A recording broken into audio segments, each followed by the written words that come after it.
আসসালামু আলাইকুম দর্শক, এই যে আমার গোলাপ ফুল গাছে মাশাআল্লাহ কি সুন্দর ফুল ফুটেছে। এই যে ফুলগুলো দেখলে কার না ভালো লাগে। অনেকগুলো কুড়ি আছে, এখনো ফোটেনি। ফুলগুলো দেখলে তো পরানটা জুড়িয়ে যায়। মাশাআল্লাহ খুব সুন্দর। এই যে এখানে আমার লাউ গাছে অনেকগুলো কুড়ি আসছে। কুড়িগুলো টেকাইতে পারছি না মাছি পোকা দমন করার জন্য। এই যে আমি আঠা লাগিয়ে দিয়েছি। এই যে অনেক পোকা, অনেক মাছি পোকা আটকেছে। মাশাআল্লাহ বোঝা যাচ্ছে যে দুটি লাউ টেকার সম্ভাবনা আছে। এই যে কতগুলো জ্বালিয়ে এসছে।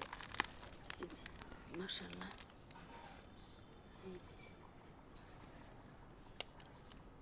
এই যে জালি, এই যে জালি, এই যে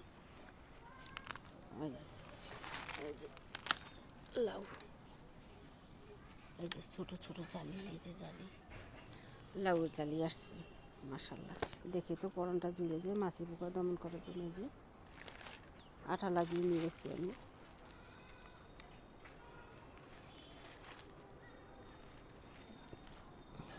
আমার চ্যানেলটা যেখান থেকে দেখেন লাইক কমেন্ট সাবস্ক্রাইব করে দিবেন। মাশাআল্লাহ আমি যাতে আপনাদেরকে নতুন নতুন ভিডিও দিতে পারি।